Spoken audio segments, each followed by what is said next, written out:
And welcome back, ladies and gentlemen. Our third game here of AUL Stage 2 in 2021. It's Team Empire versus Team BDS. Russia versus France in this matchup. I'm here with Tiny Jess and Big Tim on the side. He's got the crosshairs all on him. Very exciting for us to be here and to talk about these two teams. And honestly, if you look back at this a year and a bit ago, these two would kind of be at the top of everybody's expectations to be number one. Yeah, and you look at BDS as well, and I know Tim's nodding there because he has quite a lot to say about both of these teams. I think BDS being the kings of EU has been on my lips and has been a phrase I've said quite a lot. I wouldn't necessarily always say that for Empire, though. Bit of a different story. Tim. It has been. They've been up and down. You know, we've seen them even have recent major wins. We saw them have a good performance at SI, but consistency is the problem for Empire. They just can't seem to deliver in the league play. It just seems to be the stumbling block at the minute. And if anything, that's where BDS seem to excel. They really do have, great result after great result in the leagues. All right, quite excited then to talk about the rosters. Let's bring up Team Empire first on the screen for everybody watching at home, as the team did not have a great time in our last online stage 1. However, before that and at Invitational, Team Empire did pretty decently, especially considering EU and international play right now. What is there to look at for this team going into stage 2? I'm so conflicted speaking about Team Empire because I've got stage 1 to reference, which was a shocking performance, and they were lucky they got off the bottom of the standings by Secret losing their last 2 matches of the stage. And then you look at their LAN performance, and it is complete contrast to how they performed in stage 1. So for me, Milosh, I'm looking at these guys as a complete unknown quantity. Do they get back onto online play and they're still performing the same way? Look at those stats. It was dire for them. It wasn't even until after the second half of that stage that they started to amass wins. They weren't the best wins because that's what you can see with the bar graph there. They weren't huge round differentials, exactly. And their win rate there was already quite low. But it was good that they kept both their attacking and defensive win rates quite even. They weren't one-sided. My problem is, are they going back to online Team Empire, or are they bringing that LAN Empire back with them here for stage 2? I definitely hope so for them. And as you said and pointed out very clearly, the difference is usually what? 2 rounds for them winning or losing. So it's not that big. It's just closing out games. That's something we talked about in our interview with Team Empire a few months ago. Though, Ace, I want to turn to you for their opponents, BDS. The furthest the team has gone at SI 2021 and at 2020 was the squad. They're pretty much tied for number 1 in EU League for stage 1. Can they replicate this for a second stage in the summer? I expect them to be very good throughout this stage. You look at this roster, it's one of the most stable that we've got. They're just, so used to playing with each other now. And if we have a look at the most recent performance at SI, it wasn't necessarily as good as it could have been. There were moments where I just didn't feel like BDS quite popped as much as they are capable of, as much as they showed us in stage 1. I mean, Shaiko over 100 kills in stage 1, a little bit quieter at SI, but LM stepped up massively, and you know that he will do that time and time again. I want to throw a mention for Playday as well. 34 plants at the Invitational across 18 maps. It is unbelievable objective play, and if you're coming in here and you've never seen BDS play Siege before, where have you been? But equally, what are you going to see? What do you need to look out for? A very solid team, not too heavy on the roam, play a lot of site focus, and that shows with that sort of figure from Playday Invitational, 34 plants. Playday is the best Goga we've ever had in competitive play, and it's turned from CC I plant to Wee I plant in this case, especially after that Invitational performance. Though we're head-to-head very quickly as our lobby is ready. Which two players you ended up picking? It's Always and Shaiko. Please, Jess, help us out with the comparison. Well, you'll notice throughout today that I've decided with all of my co-analysts here today, we're going to pick the top-rated plays, and then in the very last play day of the stage, you'll see us compare who ends up the top dogs in their particular teams. So what we've done here is picked Always and Shaiko. Shaiko did naturally take that top dog spot. He hasn't always, and of course, you'll see the stats and the opening kills, and especially the KD sitting there right up against Always. I mean, Shaiko's one of the most talented, if not the most talented gunner that we've got inside of EU. I don't think I can overstate that. Yes, there are people who will challenge him for that. Citizen Joystick are 2 that I would put in there. I'm not going to throw too many more names because he is that good. And if they can't close him down today, if Empire can't get a hold on that, and if anybody can't get a hold on that at any point in stage 2, you're in for a bad day. Simple as that. It is that simple. Completely understandable. Which map will we be playing on in this best of 1 series? I am so very curious. Okay. Cafe Dostoevsky will be our battleground for this one, as Clubhouse will be banned out by BDS, who have that final decision. Because of it, again, we go to Cafe, which is where Empire get to pick their starting side because of this, and they will go for defense. First, Jess, your thoughts? Not a good map for Empire at all. In fact, they only beat Cyclops, which doesn't say much about their, capability on this map. Lost to Liquid, Kavana last, VP as well. I mean, I know, but they've also got online ones where they have performed really badly on it. So looking at the stats for the other side, I know Tim will bring it up, it's looking pretty one-sided, but I said that last match. So. The one thing that I can remember for BDS on Cafe from Invitational is one of the most disgusting kills I have ever seen from Shaiko, where he peeked around the clash. You know which one I mean? It was from Pixel Spot, upside. I think it was an upside down repel as an absolute minimum, and he just ripped the guy off the window. It was horrible. And if that continues today, like you say, a win against Cyclops, it's not going to stand Empire well. All right, so it seems like the cards are very much stacked against Empire in this game. Can they bring the LAN performance into this matchup, or will BDS have the moment to run away with these 3 points very early on in the second stage? We're going to discover that in-game. Thank you so much, Jess. Thank you so much, Tim. It is time to toss it to our casters, to Snowy, Moscow, and Cafe Dostoevsky. It's Hap, it's M, all yours. Thank you very much. That was a wonderful throw over there. Wow, that was in no way rehearsed. That was quite magical. I guess we'll have to see if the magic continues into Dostoevsky as we head over to, I guess, see if we can get a bout of control between these two teams. Because, yeah, sure, BDS, consistently very good. Yeah. Empire weren't great in the first split, but they're showing at SI. I mean, they took the game against them, and you're sort of thinking, okay, where do they build from what was a great performance for them? That's it, right? The only thing that worries me was the play we saw from Cyclops against Empire, how much they can struggle as soon as the battle will be brought to the outside. So maybe we'll see BDS take a couple of elements of that in their defensive half. But first, of course, it's going to be Empire to start off there. We'll start it out with a Hibana ban as the first attacker to be gone. So will be followed up with maybe a Thatcher from BDS, maybe something completely different. No, we're staying per usual Thatcher ban. Yeah. It's the standard. It's the sort of setup that you'll see removed here.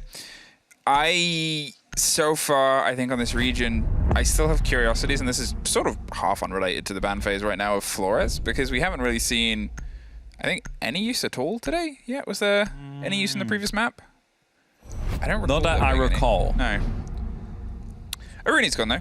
Arena as a removal, she's had a lot of use across the board. She, to be fair, on Cafe, not as much as other maps and sites that you've seen in things such as, Consulate especially, or Coastline as well. But here, I mean, I can see why she might have been taken out. It removes a bout of confidence for BDS. And it removes a gun that, to be fair, they're very talented with. Hey, look, you know when I was like, wait, he'll be back, six pick. That'll be sick. Yeah. You know, I was like, it'd be cool to see Flores. Lems is like, you know what? Thanks, Lems. I'll give it to you. You're great. Maybe. It's not we don't know yet. But I mean, you assume that might be a six pick. There it is.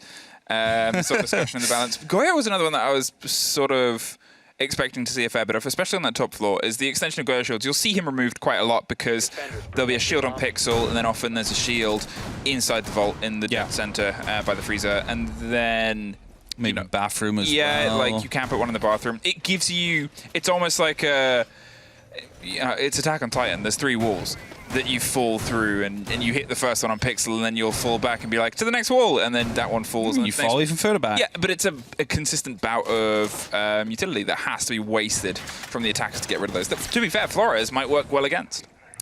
Yeah, and you're talking about utility waste, and I think that's exactly how our Rooney would be coming into play if you had her on this top floor. Normally we see that around Cigar, we see the doors being pushed off towards either Piano or towards the top of Red Stairs, and a lot of utility often gets eaten by that. So I get the removal. It makes sure that you have more left to try and deal with other utility pieces, such as these Goyo shields or such as Evil Eyes that will be deployed by Shepard. So yeah, let's see how that one will play out. What we do see is that double ADS setup right underneath the drone hole, next to a Mew Jammer on top of Red Stairs, will maybe be used to try and catch off some of that utility.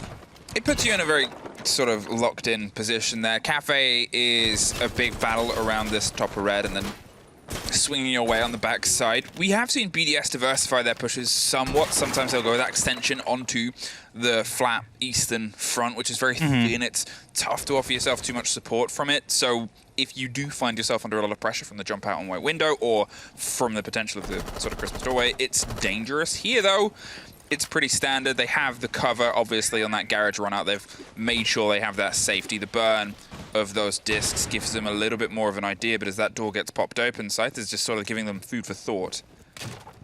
Can I imagine if the Rooney was up? Oh my, the ADSs, everything, and then you're having to deal with that. So it's a good removal. The more I see it, the more we're into this round, the more I understand why that pick or why that ban was been put up, and Lamb's afraid of a potential run out. Nothing he can really do except for holding it for now, waiting for his teammates to clear some stuff up. And as Shaco is starting to enter, well, Joystick is hiding below, so they need to make sure that the flank will be watched, and they do have air jabs available to use that. Well, Dan is the first one to suffer as Shaiko is able to get that opening body. Alems, there's only so long you can be there and not sort of get the result, because it also keeps Rafal off of a position where he can apply that pressure too, so you've got to try and go with a plan B. You've got to try and rebuild yourself quicker than that, especially when you're approaching that 1 minute mark, because there's still a lot left to do on that top floor. There's still a lot left to sort of dig your way across, and you can't be entirely concerned about the potential of the runouts on the other thing if you're not being aggressive to sort them out, because Empire aren't a team that they're just going to throw themselves to the wolves without anything. There it goes, the little drive and the little explosion. Woman's going to dig himself in, though, on Pixel. He's just going to sort of lie down behind the Goyo shield. It's a dangerous place to be if that gets popped, but it's down to if it actually gets the pop round. Yeah, well, grenades being tossed in now, and that will force Always to fall back. Saito will still hold on for now, because there is that secondary shield we have been talking about. The first one will blow up, though. I was about to say, Saito, you really do not want to stay there, because that is going to be getting you killed. And as I believe that was not a Selma, something else just got... Oh, it was a Selma that just got tossed into that window. Well, making sure that that will open up, putting up some extra pressure onto that shield. Well, Shaco just tried to drive their way through. They realize they're low on time. Brede with the trade on the deep back line finds the second right in the middle. Rafal hopped in on the other side. Suddenly leaves just Scyther by himself. The Sea-Thor, but he thought he could make it work. Unfortunately, read too late, just where everything was starting to pull together. They heard the start of the push and then realized it was actually the swing from the eastern side. And I said it's something where BDS can be quite diverse in their take, and they're able to actually opt towards it when they realized they were so stuck on that standard entrance. Very good usage of Flores here, we have to say, making sure that first the Evil Eye goes. And why I had a little bit of a giggle was due to the parkour he took. He went as far out just so the Evil Eye wouldn't be able to see him, and then at the moment the Evil Eye had line of sight, just jumped and clicked the button so it would detonate right in front. And of course, right afterwards onto the shield as well. So two key pieces of utility removed by the Flores drone. And with that, Piano was able to be taken under control, especially with the Selma that got used as well, because the drone also blew up the ADSs that could have been located there. Good opening around there from BDS. Empire, they did well to sort of scarper them and hold them at bay for a very long period of time. There was still a lot of work left to do on the site by the time everything sort of came together, but I don't think they expected that swing in from the eastern side. It was, as I said, a great response from BDS to sort of hit both balconies at the same time, quite hot. Shaiko was obviously the drive for the point there, and you've also then got to give credit to BDS to sort of just finding a way to apply pressure in and realizing that, you know, sure, there's a lot left to do, but we've still got to try and do it, where a lot of other teams would struggle and would not quite be able to find their way into that situation. That's the thing, and BDS just has that switch that they can flip, like, all right, we're going from methodical to just trying to make something happen, trying to get some kills here and there. Sheko was the first one to try and make it happen. He fell. But but instant refrags were coming out on the other side, and with that, they were still able to make sure that that first round will be going their way. And we are playing on a cafe which is normally, you know, if we're talking traditionally, defense-sided. So if BDS picks up their first defensive round, that's already a big win. If they manage to continue growing from here, if they manage to continue getting more rounds, it is looking even better for them. Well, heading up to the top to get the control from top down is the pretty standard way of locking this in. You really need to try and find some of the bodies on the verticality and see if you can get anything that's offered, but nothing is being handed to them too specifically. They've got to try and get boots in the ground, and Iana is the first one to make those attempts on waves, at least back up some of the drones and move some of the drones of their own. They know that there's this backline that's going to be here. You've got the Banshee that makes that approach on White Corridor not as bad as it used to be now that you can shoot them as you get close, but still, it's such an isolating position to be in. It's such a tough place to try and dig your way in because you've got White Stairs, you've got Lumber, you've got all these possibilities of them swinging onto you. At least we do see that a lot less of the utility clearage util from the defender. Look at that again, just throwing it around the corner, knowing exactly where it is. There's no chance that that Evil Eye will be able to survive or take out the drone before it explodes. Beautifully played again with that Flores drone. And the second one is coming out. We'll maybe be creating a bit of a rotation here on the wall, allowing Iana to move through just a little bit further. Yeah, again, it's the great adaptation we've seen with the Flores drones. It's sort of that two-pronged way of using it to dig out utility or using it to open the rotations. You have that option, which if you're bringing sort of, oh, goodbye, Dan with the hop out there. I said East can be very thin. Alems has the response, though. He made an option, he made a choice, thinking he could get there rather than towards the Christmas door in time, and he'd have a little bit more support, but either way, it led to disaster. Shaiko gets joystick, gets one more as Scyther suffers two. It's Alems. Takes the head of the top of the body in the middle of the White Stairs, leaving just Shepard alone. Yet again, a clutch situation and possibility here for Empire, but it's not in the greatest situation. Knows that this is probably still being watched. Alems just calling it and saying, listen, I've got it. You do the rest. But in the meantime, Breday's found his way through onto the site.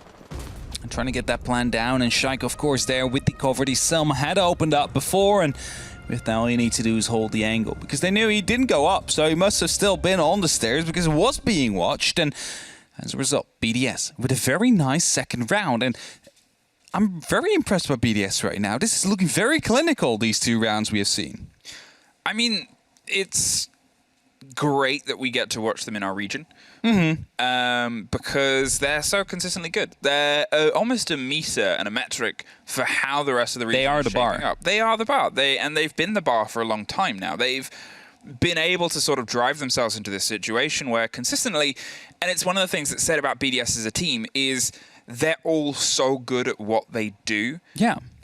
They're all so dedicated to their role and what they have to bring in terms of obviously that backline and getting that plant down in Breeder, who had such an unbelievable amount of plants during SI, or in terms of being that entry and that drive in Shaiko. Yeah, and then that's just two. And then you've still got Alems, one of the best IGLs, one of the best passion in the world. Renshiro, one of the best flank watchers and one of the best old school sort of players in this game, and being able to pull it. And then Rafal, who again has came into that sort of flex and that flank watch role. It's just such a great roster that, as I said, it's our metric for measuring how good EU teams are. But then in that retrospect, you realize not only how good does BDS have to be that bar, but how consistent they have to be. Yeah, and you know, at SI, I saw them stumble a little bit here and there. You know, they made some mistakes, but so far these two rounds have been flawless by them. Just the floor's usage is so well thought through. They managed to take out so much utility with it. And now as well, you see these shields and you're like, those won't be safe. It's like they will be taking them out. And they're pretty quick on everything they do as well. They're setting themselves up. They're putting themselves in a position where they want to be. And well, don't really seem to be struggling. They forced every fight in their advantage so far, these two rounds. And I'm not sure if that's Empire just not feeling it or if it's BDS that is just out of this world right now. Well, Empire have a little bit of waking up to do. 2 kills over 2 rounds isn't a great statistic to sort of have flaunting and held over your head here, because as far as the pace of BDS and how it's been applied so far, is it hasn't seemed massively stressed. Sure, the round that we just had before was a lot quicker in terms of finding their way through into the site itself, but otherwise the first round was a big rotation, but a fantastic adaptation, and one where they never seemed entirely stressed in how to actually put themselves par for the course. The play wasn't sloppy, it was just a little bit late, which is still fine. Here, though, it's a very quick clear of the top 2 floors as they finally start to approach that hatch inside. There's a little bit of a response from Mist C4 underneath, and it was a bit eager.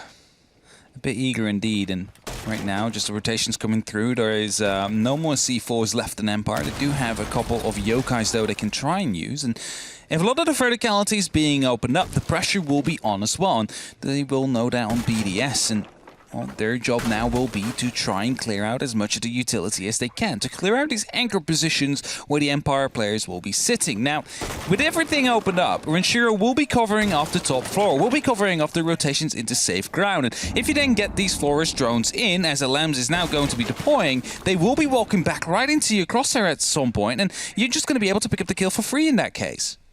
Renshiro knows roughly where a man is, but it gets caught. Flores, he's there with a drone, causing his own problems. They're able to swing in and push under the pressure. Joystick is doing his best, but Shaiko gets the man who tried to offer some support, and Playday is there to cut off the man himself. A quick take on Bakery with a great double down of pressure on 2. The door itself. Now, though, they've set themselves with eyes further into the site. The drones are still steadily wearing away. There's a big hole all down that red core long corridor as they're going to double up with that Melusi on the backside too. They have entirely left the site. They're going to trust their cross angles, trust the control that they can get, but otherwise it's down to Scyther on those Echo drones. That might be the only thing that breaks this away, but in the meantime, they're not aware because Playday just sticks it, and that puts them in a very tricky situation. Scyther gets one, gets dropped by Playday in the trade and the pick up there, and puts them in a 4 versus 2 post plant. It's not very long though. BDS pick them up almost instantly. We're witnessing a masterclass of attacking on Cafe Dostoyevsky here by BDS at this very moment. 3 rounds in a row to manage to win, and Empire just completely left without any answers so far. We are going back to Bar Cocktail. We're going back to that top 4, and BDS will be bringing the exact same lineup as they have been bringing over the last 3 rounds, because why would they change? What would they change? There's absolutely no need. They will be able to deal with literally everything. The one thing to keep in mind, though, is that the last time around here, I believe the first round it did come down to a bit of a push at the end for BDS. They had to flip that switch we have been talking about, but the other 2 rounds, that wasn't really the case. They have been very methodical, very surgical, and Empire has been cut out of the playing field successfully. And as we head into round 4, the question is, will BDS stay? Like, will they stay this surgical? Or will finally Empire wake up and decide that, you know, maybe 1 kill per round is not really enough to win them? We need to find more. Okay. We have ourselves a split. We have ourselves in a situation now where BDS are going to, I guess, try and repeat what was, as he said, a masterclass, a very put together and perfect opening towards, I suppose, the start of success, theoretically. Because at this point, it's down to Empire. It's down to the questions that are going to be posed to them of how are you going to respond to what has been a clinic, what has been a very clinical approach towards just entirely controlling anything you've tried to do. It's hard in their situation to sort of say, how do we pull something out of this sort of BDS car? Yes. When you haven't really been able to have a glimpse from their perspective, what have they truly seen of this BDS push before it's become overwhelming? That is it, right? And it's just so scary to see, because you saw them trying to help, like previous round, the person Bakery, but the crossfires are there. Everything is set up, so if the person even moves a pixel out of the position, he will be taken out by any of the BDS players, and they'll just wrangle themselves around the Empire hold as we speak. And as Alems has just given a bit of a speed boost to his drone, he will be taking out 1 of the Banshees. That will be allowing Shaiko to move in without actually being slowed down into that cocktail bar. But I believe there is another one right next to the bar that they would have to take care of. As more of these Flores drones are being used, grenades are being tossed in as well, but the ADS will be holding that one off, as I believe that is a Gon 6 that just got eaten up by the ADS as well, so grenade will have to do the job. That is going to be 2. Oh, no, it just came active again. That is very unfortunate here for Shaiko. I know, poor timing, unfortunately. So he might have to drive his way through. And to be fair, he was the first point of push and pressure previously. I like how Empire have locked themselves in this time round. They're going to give them even less to work with and say you're going to have to try a bit harder because, to be fair, as I said, the start was Shaiko digging his way through onto the site. After a lot, to be fair, had been cleared from utility side, he's trying to find a little bit of an easier route through right now, or at least get an idea of the potential, the punch on the drone of Dan, close with that hell of a shotgun that can work so many wonders in those close quarter engagements, and the consistency is, to be fair, depending on the user, and Dan is pretty good with that gun. 50 seconds, even less than the board right now, and still no kill to be found for either of them. Extra drones are coming in to deal with these pieces of utility that will be slowing them down. Also putting up some pressure there into... Oh, that's a good shot coming through here from Dan, who will be able to confirm the kill. However, the rest of BDS is trying to flood the side as we speak. Big trades come through, 30 seconds left, and they're going to try and stick it. In the meantime, the fight happens either side, and it's all BDS's way. LMs does go down, though, and Shepard's able to lock it off as they try and re-stick somewhere else. It's a 3 versus 1. The pings are coming through pretty consistently. Sprays towards the attempt on the plant, unfortunately. Not enough bullets in always his magazine to be able to try and lock that off. 40 seconds. We don't see many of it. Another plant, another hold, and another BDS round. And you're wondering, like, what did BDS do here? Well, let me count the piece of utility they've used. They used the Selma to open up into Piano to give extra rotation possibilities. They, of course, open up the hatches with the Sledgehammer. Then they use the Selma to open up towards the balcony, which makes that anchor position right between the two tables unplayable. They've used 2 or 3 floors drones to make sure that the Banshees will not be in play. And after that, flip the switch and go. Go for the kills. Go for the plant if you see the opportunity. And it seems to be working out so well for them. And Empire, again, they're not able to find a response. Yes, they get some kills, but nowhere near enough to make sure that they win a round. Because I believe totally now they're on 5 kills. That's enough for a round, but we're already in round 5. We're sort of just blitzing our way through this so far. It's been so succinct. Yeah, and it's not even that, as I said, BDS are trying to play this quick. It's just that Empire is struggling to hold on to anything BDS are trying to do. It's, sure, bits of adaptation and bits of changes, but again, the mid-round sort of rotations, the new plays that BDS are putting themselves into the situation of, sometimes you'll look at these problems from our fantastic omnipotent perspective, where it's so easy for us to say, you know, sit back and go, oh, that's, you know, why didn't they do that? Why is that there? There's the problem. But even now, even in this situation, you're looking at this and you're thinking, BDS are all over the shop. There's a great way to open it up. Dan, with that early punishment against the Lems, takes care of the Flores, which, to be fair, has been a big blow and a big cost for them. So that could be the response. Get a little bit more aggro, make sure they get less comfortable. And to be fair, they tried locking up shop previous and it didn't work, so why not extend this other way? Exactly, and I'm going to add to that as well. Right now, it doesn't seem like BDS could be doing anything differently that would make it go better. Of course, not losing your floors would have been perfect there, but of course, the spawn peak used by Empire, you know, credits to them. They managed to make it stick, and now they have to make use of it. Now they have to make sure that they get the round as a result, because so far, haven't been able to get a single one yet, and Shaka now taking a gunfight onto Dan, who was playing on Pixel. A single point of damage dealt to Dan. Will be able to do a little bit of damage himself, and fell back now towards the wide stairs. Of course, is close to teammates to provide support if needed, and as Shaiko is trying to find some information, trying to find out where these players are, surely soon he will be following after, trying to get these gunfights against Saito, against Always, to make sure that they bring the man count back in their favor. Renshiro really wants this close bout of pressure and the drop just on that back line. We saw the burn of all that utility go, but it wasn't quite enough. 2 grenades popped for a second, and neither was able to catch Scyther. Soon some of this stuff might come back into life with those ADSs that have some life towards that back line shield. A great swing onto Shaiko. They're responding with this bout of aggression. The drop now is way more isolated as they pull themselves back behind the bar on the far side, but with a minute 10 left, they've got to try and dig through. Playday gets that opener, and they're just going to try and cut themselves onto the site itself, down Zulu corridor, right in the midst, in the middle of it, with the sort of the stop of the approach there from the back line and the washroom. They're still trying to find themselves just some solidity with the drones whirring underneath. And they will have to as well. They're a bit behind now, a situation they haven't really found themselves in yet throughout this game, and that makes it a little bit less clinical than that we're used to seeing from them.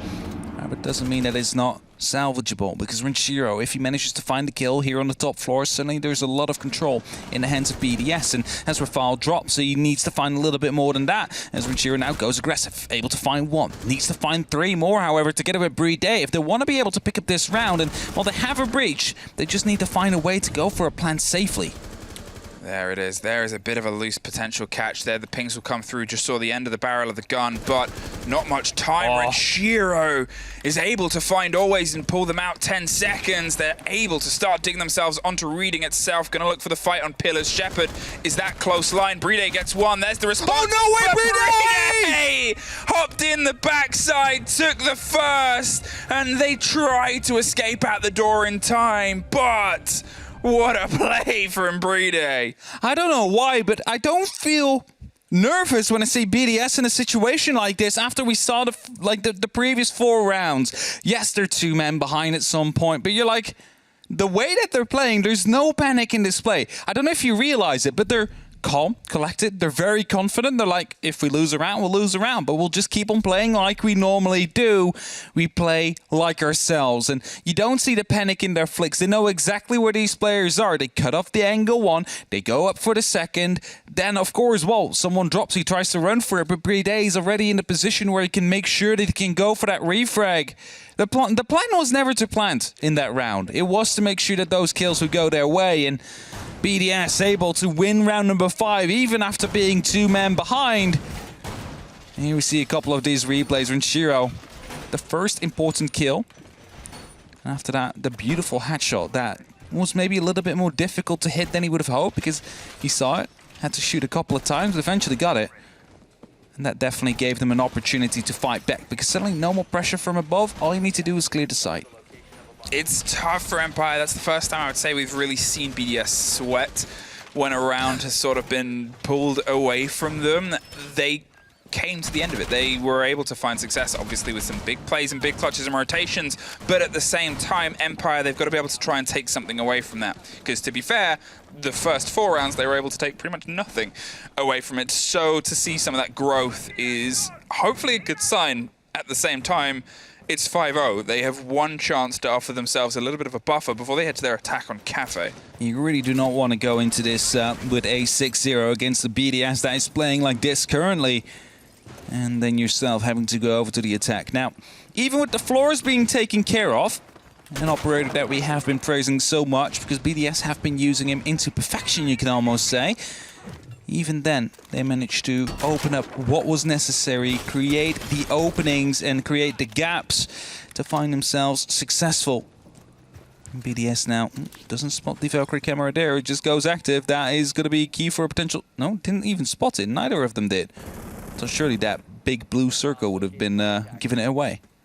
Well, they're going to use this intel for all it's worth. You can see Always isn't too far away, but you know you can't really get too aggro in this situation. Joystick could get something from the opposite side, swing towards the door. They're all calling all of this. They're sort of handing all that intel over to them and saying, listen, there's 3 bodies on this side. We have all of the possibility for something major there. They have all the coordination that they can pop off. Now there's 4 bodies that are playing onto that side. There's the hop out. There's the first. Quickly responded to. Are they going to make motions happen on the door? They're able to. I said joystick deep could be a problem, and he's causing it. And he pulls back, and suddenly they've been able to pull massive amounts out of that approach. Shaiko, though, instantly with 1 back on the opposite side. That was another jump out, I believe, from Shepard, who was looking to make that happen. And while still the Valkyrie camera is active, there is a man down in library looking to potentially go for a run out if it's not being watched. And still the camera is up there. You see that the right top of the screen, it goes on, off, on, off. And as they start rappelling in right now, the top floor will be under control. The plans will be coming through. And that Valkyrie camera will be even more important now, because if they do manage to go for the run out, they might be able to stop everything from happening. But 45 seconds on the clock, and it's only Dan and Always left in a 2v3. Make that a 1v3 situation where Always will have to retake. We'll go for the jump out. Doesn't even pick that one up though. Somehow gets Shaiko still, but it's going to be the air jab that will slow him down. There's almost no way that he has time to come all the way back up, especially not with the Claymore just deployed on those stairs. The question is, will he see them? No, he goes for a completely different approach. No time. This is a 6-0 for BDS. There's no way that he will be able to make it back up in time.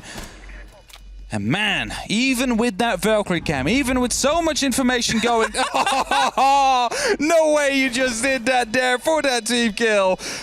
But BDS 6-0 and having fun. Well, they get the kill, but this set, flawless Alf. I think, is that the first Flores kill we've had in 2-1? That might have been. And they're laughing about it as well. The first Flores kill in 2-1 comp was Alems on Playday in a post-1 situation for Empire. I mean, what spells confidence more than that? Yeah, they're just having a lot of fun right now. There's absolutely no way that this is going back into Empire's way if you see them play like this. I'm saying it now again. The last time I said that, it got quite close. I almost go back to 6-6, but nah, I don't know what to say. This BDS just looks so confident, so well rehearsed. Everything is going their way, and even if the situation isn't the favorite for them, they stay calm and they manage to bring it back into their own hands. And that is definitely a wonderful skill to have as a team. And now on the defense themselves. One more round, and they will close off this matchup. And it will definitely be the quickest one yet. It's so tricky. It's so tricky to sort of, and I know I've highlighted it before, to just surmise where things are going wrong for Empire, because BDS is just playing that level above right now. They're, even with that Valkyrie camera and all the intel, they still were so quick to react to the jump out, to the pressure that came from the doorway right on the far opposite side of the corridor, picking up joystick as well while still hanging up there. And it's those moments where against other teams it might have entirely gone Empire's way, and probably would have gone entirely Empire's way. But right now, if we're going to talk about teams that are playing well on their day, BDS right now, they're playing other teams' games of the season, and they're doing it so casually. I've not seen BDS this confident ever yet, I think. This is definitely a different BDS than that we saw at SI. It's also a different Empire that we've seen, because, for example, joystick not really showing up as bigly as he did before, and well, let's see if maybe he can make a difference on the attack, or whether or not BDS is just going to be closing this one off with a 7-0 and saying, like, come on, guys, this was always meant to be a speedrun. Either way, it's the toughest ask now as they find themselves on attack with 6 rounds that they'll have to claw at, even for the hope, the sniff of a point on the opening play day here for a team that's always, obviously otherwise 9th on the board currently, especially after Secret's opening success here against Na'Vi. This probably meant more Shaiko went for a swing against 2 bodies above the new hatches either side. The Nitro goes off and it gets Shepard. Picked up, dropped off, hard destruction's gone off the board now on this approach across the top, and that so severely limits anything you can do in terms of the opening. At least they had one of those openings, but otherwise, that's bathroom locked off, that's half a freezer locked off. Luckily and thankfully, they went for an extension because it still gives you some option to swing in and get some angles back on that main core of the site, but Alems is just spraying back against that repel, that situation, and he's still taking the fights, refusing. He should not be allowed. He gets the second kill. He should not be allowed. He goes for the third. He should not be allowed.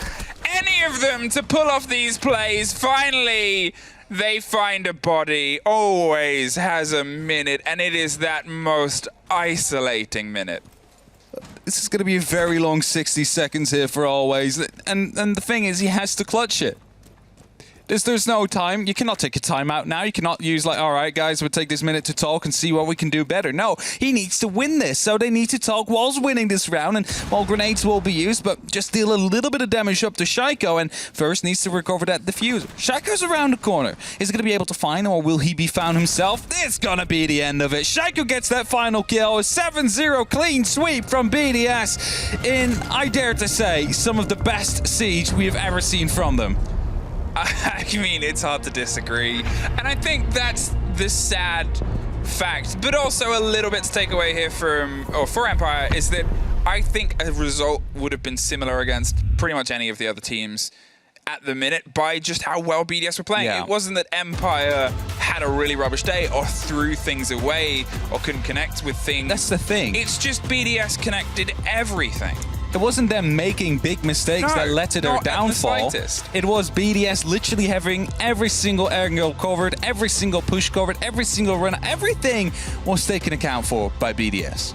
Well, let's see if the desk have anything that they can offer slightly more than, wow, BDS, pretty good. We'll throw it over to Milos.